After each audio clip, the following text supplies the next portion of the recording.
ہم وہی کہیں گے جو ہمارا دین ہم کو بتاتا ہے، عمل کرو تو تمہارا بھلا ہے۔ بسم اللہ الرحمن الرحیم۔ یہ دو سوال موصول ہوئے ہیں، نصیب کسے کہتے ہیں، اور دوسرا سوال یہ ہے کہ تقدیر کیا ہے۔ نصیب یہ عربی زبان کا لفظ ہے، یہ حصے کے معنی میں آتا ہے۔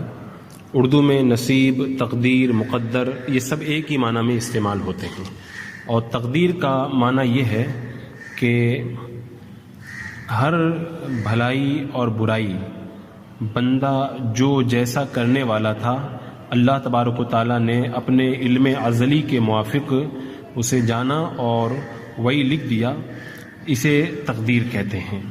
یعنی ایسا نہیں ہے کہ اللہ تبارک و تعالیٰ نے جیسا لکھ دیا ہے ہمیں مجبوراً ویسا کرنا پڑتا ہے، نہیں، بلکہ بندہ جو بھلائی یا برائی کرنے والا تھا اللہ تبارک و تعالیٰ نے اس کو اپنے علم کے موافق لکھ دیا ہے، بندہ مجبور نہیں ہے۔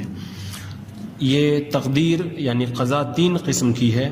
ایک تو قضائے مبرم، یہ علم الہی میں کسی شے پر معلق نہیں ہوتی ہے، اور یہ تقدیر تبدیل نہیں ہوتی ہے، اس کی تبدیلی ناممکن ہے۔ دوسری تقدیر معلق محض، یعنی فرشتوں کے صحیفوں میں اسے کسی شے پر معلق ہونا ظاہر کر دیا گیا ہے، تو یہ تقدیر اولیاء کرام کی دعا سے اور دیگر نیک لوگوں کی دعا سے ٹل جاتی ہے۔ تیسری وہ تقدیر جو معلق شبیہ بمبرم ہے، یعنی فرشتوں کے صحیفوں میں اس کا معلق ہونا مذکور نہیں ہے، ہاں اللہ تبارک و تعالیٰ کے علم میں وہ معلق ہے، اس کی تعلیق مذکور ہے۔ تو اسی تقدیر کے بارے میں یہ حکم ہے کہ اس تقدیر کی طرف رسائی جو خاص محبوبین ہوتے ہیں وہی پاتے ہیں۔ جیسے حضور سیدنا غوث اعظم دستگیر رضی اللہ تعالیٰ عنہ فرماتے ہیں، میں قضائے مبرم کو رد کر دیتا ہوں، اور اللہ کے رسول علیہ السلام کا یہ فرمان بھی ہے کہ بے شک دعا قضائے مبرم کو ٹال دیتی ہے۔ تو اس سے مراد وہی تقدیر ہے جو صحیفوں ملائکہ کے صحیفوں میں تو معلق نہیں ہے، لیکن علم الہی میں اس کی تعلیق ہے۔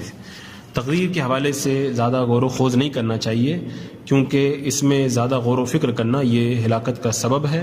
بس اتنا سمجھ لیں کہ انسان نہ تو پتھر کی طرح بالکل مجبور ہے، بلکہ اللہ نے اس کو ایک طرح کا اختیار دیا ہے۔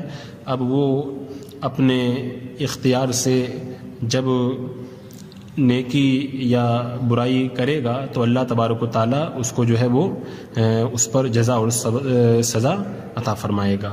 تو اپنے آپ کو بالکل مجبور یا بالکل مختار نہیں سمجھنا چاہیے، یہ گمراہی ہے، بلکہ اللہ تبارک و تعالیٰ نے بندہ جو کرنے والا تھا اپنے علم کے مطابق جیسا لکھ دیا ہے اسے تقدیر کہتے ہیں، اور اسی کا نام جو ہے وہ نصیب بھی ہے۔